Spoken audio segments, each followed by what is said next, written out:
Good afternoon. My name is Shelley Walters and I'm the CEO and founder of the Sales Counsel, creators of Africa's first remote selling school. And today we are broadcasting live from Tycoon Tribe's offices right here in Hyde Park, Johannesburg. I'm excited to be talking to you about how you and your sales team can become digital sales savvy. So when we talk about digital sales savvy, why is that even a topic of discussion for today? I'd like to begin at looking at the current situation in sales by casting our minds back for a moment, if you don't mind. So when we think about the oldest job in the world, well, some might say that the oldest job in the world is teaching or farming. I'm not sure what you were thinking. But regardless of what it is that you're thinking, if you think about the oldest jobs in the world, they all require the ability to find a customer, present a value proposition, deliver your goods and services, and then to collect your revenue, right? So farming is actually the place where sales had its roots. And why was it farming? Well, because, as Socrates said, let every man or woman specialize. So if you're a farmer, don't try and make your own shoes. Instead, make sure that you're spending your time farming and then find somebody who's really good at making shoes. Well, that meant that you would need to get off of the farm. You would need to go to the market, find people at the market to present your goods and services, to negotiate with them, and to then conclude the transaction. Now, if you were born to a farming family in the late 1800s, well, the fact is you were going to grow up to be a farmer. You see, whether you liked farming or didn't like farming, whether you were bookish or shy was completely irrelevant. If your father was a farmer, you were likely going to be a farmer yourself. And if you're female, well, then you weren't going to get an education and you were likely going to be illiterate and possibly marry a farmer who back in those days was likely to die quite young, and you yourself might end up running a farm. But when farmers began to trade their wares, it meant that you could actually get off of the farm, that you could travel and meet people from all walks of life, and that your earnings could be determined by how much of your produce you could sell. And that's still part of what attracts us to the world of selling today. Sales is still an environment in which you have a lot of autonomy, you can meet people from all walks of life, and you can determine your own income based on your competency and your effectiveness and focus within sales. So as sales began to grow as a profession, it was entirely tied to the development of technology. Let me tell you what I mean by that. You see, in the late 1800s and early 1900s, the railways began to expand in America. And that meant that businesses and individuals could travel much greater distances to meet customers from all over North America, to have conversations with these folks, and to sell their produce and their goods and their services. You see, what is the same today as it was then is that the quantity and quality of your sales conversations is directly tied to the health and sustainability of your pipeline. Essentially, the more customers you see, the more conversations you have, and the more effective those sales conversations, the healthier your pipeline is going to look. So when the railways was developed, it meant that you could travel greater distances and see more customers, and you could travel those distances at a faster speed. That meant you could have more conversations, and it meant a healthier pipeline. A couple of years later, the telephone was invented. Oh, sorry, let's take a step back for a moment. So along with the railways, we also had a direct mail and postal service. So you could now also you could mail your customers with what we would call snail mail today, old school direct mail. So as you can see, just the simple development of the railways meant that how sellers could reach their customers there were more options available to them. Now, what it also meant was that sellers needed new skills, because while they were used to selling to people in their local area, when the railways was made available to them, they had to learn how to sell to people from different cultures, to sell to people that they'd never met before. When direct mail became accessible to them, they had to learn how to begin to write and how to use direct mail as part of their sales process. Of course, then with time, the telephone was invented. Now, it was a big shift for sellers to go from selling face-to-face and in person, where you could read somebody's body language, to selling on the phone. And all of a sudden, this was a new skill set that salespeople needed. And every time there is a shift in the way people work, and every piece of technology that enters into the pace and the world of work, it is a new opportunity for sellers, but it also means we need a brand new skill set to meet that requirement. So before we move on, I would like to introduce you to two words. Now, you may know the basic definition and meaning of these words, but I want to put them in the context of what it means for you in sales and for your team to be digital sales savvy. And those words are synchronous and asynchronous. A synchronous conversation is a conversation that is happening in real time, regardless of the channel that's being used. So as an example, if I'm talking to you and you are popping a message or a comment into the chat, and please, if you are watching, do pop a comment into the chat, then that is pretty much synchronous. I'm talking to you and you are responding back to me in real time. Now, in the 1800s, the only way you could have a synchronous conversation was in person. In the 70s and the early 80s, the only way you could have a synchronous conversation was in person or on the phone. Today, there are a host of ways in which you can have a synchronous conversation, and you can have those conversations sometimes with multiple people. So what I mean by that is perhaps you're running a webinar, or you're hosting a virtual discussion for your client, or you're pitching something online, and you have multiple people talking back to you through the chat. And that means an entirely new skill set is needed. And then we have asynchronous communication. And asynchronous communication is communication that is sent in the time that is most convenient to the sender, and that is then received or read at a time that is most convenient to the receiver. So perhaps while you're in your sales meetings, you've got WhatsApp messages coming through, or emails coming through, LinkedIn messages coming through. Those are asynchronous communications, and they are meant to be dealt with in your time. We'll talk a little bit more about that in an upcoming webinar entitled Take Back Your Life, when we talk about just the challenge that is associated with the volume of communication that is coming at us today. So the world has changed, and the way we sell has certainly changed. But sales in and of itself has not changed. And even the most seasoned and traditional seller can adapt to embracing the new technologies, and you can leverage these, and in so doing, give you all the skills that you've built up over many decades that much more exposure. So you might find this interesting. A study from Inside Sales revealed that at least 70% of all sales meetings globally were being conducted over the phone or on the web as of 2019. Of course, in the midst of the pandemic, that number was 100%. Now, I began my career in sales in 1999, and that is an interesting year, and it was a very particular and important moment in history. Because for those of you who were working in 1999, you might recall that this is when email was introduced into the way that we work. It was also just before Y2K, so now for those of us who were working then, we can say we've survived Y2K and a pandemic. Not many generations can say that. But if you cast your minds back to when email was introduced into the way that we work, you'll recall that there were three distinct responses to this. The first was, the internet's a fad and it's never going to stick. The second was, well, this is everything and now we won't need to see our customers anymore. Technology is going to replace salespeople. And the third response, more moderate, but in my view, certainly more effective, was, this is interesting. Let's observe how this changes the way that people work and leverage and maximize what this means for us in our sales process. In other words, let's use the best of what we can in face-to-face, and let's use the best of what we can with email.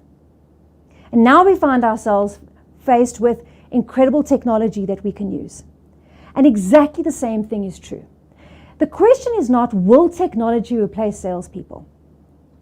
According to Forrester, they predicted 5 years ago that 60% of sellers would no longer be in sales in 15 years, so 10 years from now. So it's 2022, so around 2032, they're predicting that 40% of salespeople will no longer be in the field of sales, 60% of salespeople will remain. The good news is that the 60% who remain are going to be earning more money, and there's a whole host of reasons for that. But as technology enables you to increase your influence and your reach, And B2B complex sales conversations are not easily addressed by AI because they're dynamic in nature. Salespeople will find themselves, the good ones, bringing increasing value to the market for both the organization that they represent and for their customers that they're speaking to. Of course, the remaining 40% who are no longer in sales, I'm not sure what us salespeople will be doing, and I say this jesting at myself because our admin skills are typically not very good. But here's the thing. The question is not about us being replaced by technology. The question that we need to consider is, how will we outpace our competitors who are making superior use of technology? Let me say that again. The question is not, will you be replaced by technology? The question is, how will you outpace or match the pace of a competitor who's making superior use of technology?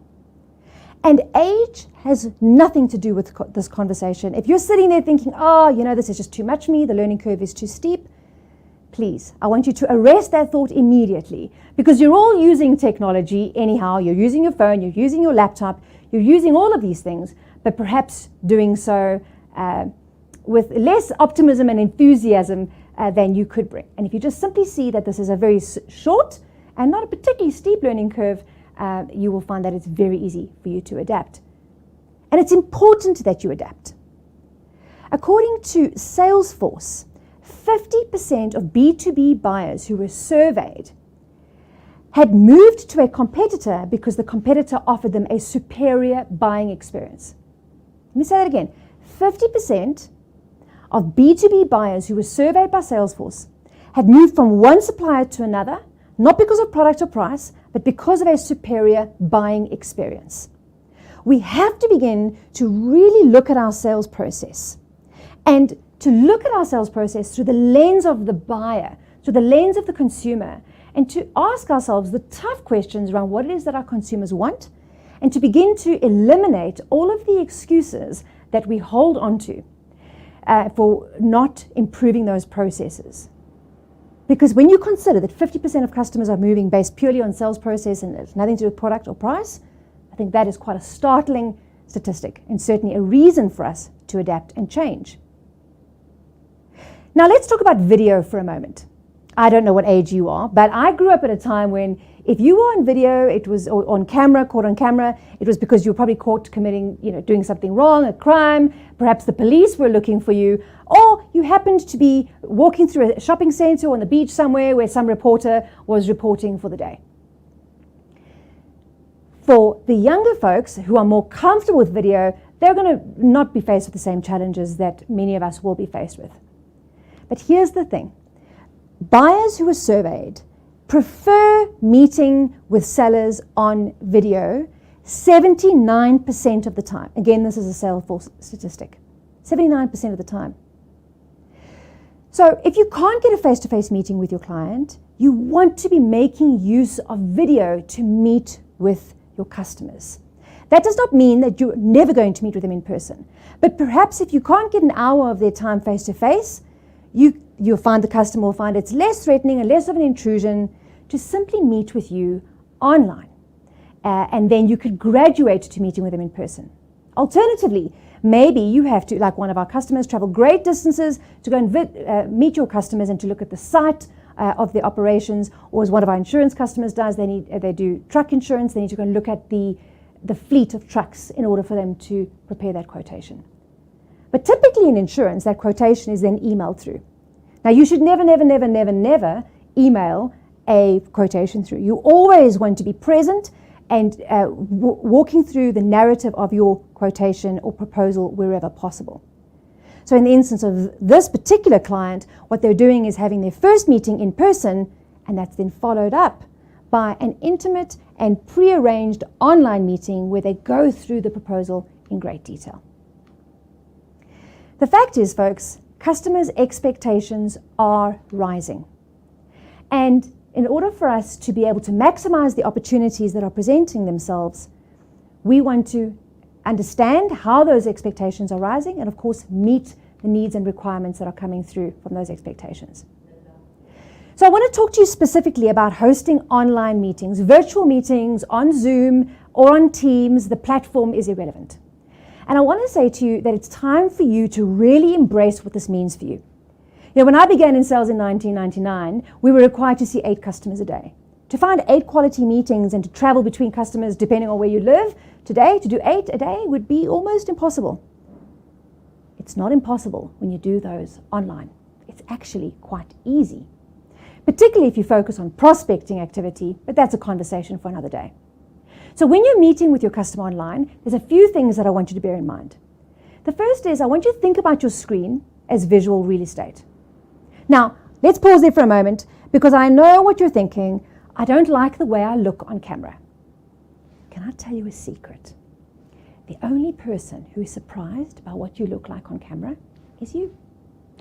The rest of us have all seen your face. We know what you look like, okay? It's not a television production. It's not a modeling contest. It certainly isn't a beauty pageant. So the face that you have, the one that you wear to work every day, is perfectly okay for using on video, all right? So think about your visual real estate. Your face must be visible. Folks, we absolutely must begin to use video in every single one of our online meetings. And the best way for you to get used to that is to do that internally in your company when customers are not around. When you have your internal team meetings, do make sure that your camera is always on. You want to have enough space above and below your head. So, and you certainly never want to cover your mouth. So space above and below your head, using your visual real estate, and just relaxing. Don't worry about what you look like. You could even turn off your self view. Now, the next thing that's really important is the placement of your camera. You see, if you're using a laptop camera and it is low and you're looking down over it, it will feel to the viewer like you're towering over them. The mirror neurons in your brain don't realize, oh, this is video. So it will create a feeling in the viewer that, oh, you're encroaching on my space. On the other hand, if you look up, then it appears submissive. So what you want is a good peer-to-peer, eye-level contact with your camera. And use your voice in your meetings. Use your voice to convey meaning, to convey intent, and use your face. You see, so much of how we interpret people's meaning and message is in the face. And this is why when you don't put your camera on, people are not able to understand you quite as clearly. We're going to close with a few tips on how to open and run your online meetings. So I want you to think about this as a AAA approach. The first thing that you're going to do is express to the individual or the stakeholders that you're meeting with, thank you. So A for appreciation. Thank you for the time that you afforded me to meet with you today. The next thing you want to do is you want to align with their objectives. So in my understanding, the purpose of today's meeting is X, Y, and Z. Does that sound good to you? Always clarify their objectives up front. When we don't clarify objectives, we can spend a whole meeting meandering, frustrating the person on the other end, and not attaining the objective we want to, not creating value for them, and ultimately not securing the next meeting that we need to. And the third tip, and this one is so important, easily overlooked, but so important, agree the time. You see, with online meetings, people often book their meetings back to back, and that's not a good idea, but they often book their meetings back to back, and sometimes they're even double booked. So instead of that, scuppering your plans and undermining your meeting, you want to get ahead of that. So what you do is you say to your client, thank you so much for your time, appreciation. In my understanding, the objective of today's session is align your expectations and give the customer time to vocalize what they want, and then agree the time. We have 45 minutes set aside for today's meeting. Is that still good for you? Or we have 1 hour set aside for today's meeting. Is that still good for you? So appreciate, align, agree, and then move into the meeting itself. At the end of your meeting, connect the wagons for the customer. So, Mr. Customer, Mrs. Customer, today, at the beginning of this meeting, we had set out to achieve A, B, and C. Do you feel that that was achieved for you? Or do you have any remaining questions? Or is there anything else that I can assist you with? Help the customer to connect the dots before closing that meeting out. A little tip for you, so simple, but something I really want you to bear in mind. Customers can only act on information that they remember. Customers can only act on information that they remember. Now, when you have a physical face-to-face meeting, there are many more stimuli that help us to remember. So when you travel to a customer, there's the travel time, there's the sensory experience of walking to their premises, there's the warmth or the coldness of the boardroom in which you meet, and all of these things help you to anchor your memory. But when you're meeting online, you're in two different environments. So you really have to work that much harder to make the engagement memorable. By opening the meeting well, by being very clear and concise in your communication, by wrapping it up nicely at the end, and then sending a follow-up email that is designed to help your customer remember. So you want to put detail in there and bullet points. You don't want to make it long, keep it concise, but do include your bullet points in that follow-up email.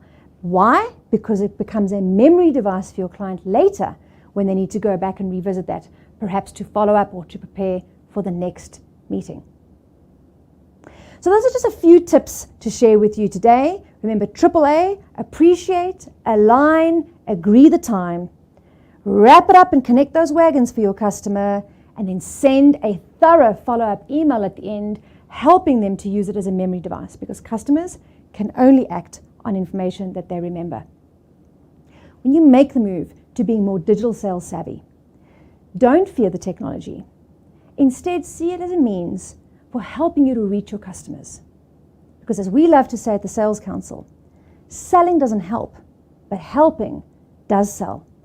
And you learning how to use the tools and the technology are vital if you're going to be able to reach your customers in order to help them. Now, after today's session, you will be able to access an exclusive offer that Nico from HybriCON has negotiated for you. You're going to click the link that is below, and you will send through your inquiry to Nico, and you'll get access to our 3 top digital sales savvy courses at an unprecedented price of $2,997. That is South African Rand, and that is excluding VAT, excluding VAT. So 2,997 Rand, exclusive of VAT for the South African market, and for you in dollars, of course, it's a much lower price. So what have we included in here for you? We have short, sharp online modules around how to be tech savvy. So much more information for you around how to do your technical setup, what to wear on camera, sound, light, using that visual real estate, and best practice for screen sharing. We then also have for you an entire module on how to host effective online meetings. What do you do when customers are interrupting you and eating up the meeting time? What do you do when they're having a debate with each other and you're running out of time? How do you ensure that your show-up rates for online meetings increase? And all of the things that are associated with you reducing your sales process, reducing your sales cycle, and increasing your transaction value. And last but not least, we've also included for you the foundations of social selling, because there is no doubt about it. Making use of LinkedIn is now a vital part of your sales process. So having that foundation in place for your social selling is absolutely vital. Let me close with this little tip. Once you've had a meeting with your customer online, and you're waiting to hear back from them, wait a day or two and reach out to them on LinkedIn. Thank them for the opportunity to have met with them and invite them to view your work or recommendations on LinkedIn. It's a lovely, subtle, and easy way to remind your customer of the conversation that you had without being repetitive and simply sending them more email. I trust that's been of value to you, and I look forward to seeing you in our next session.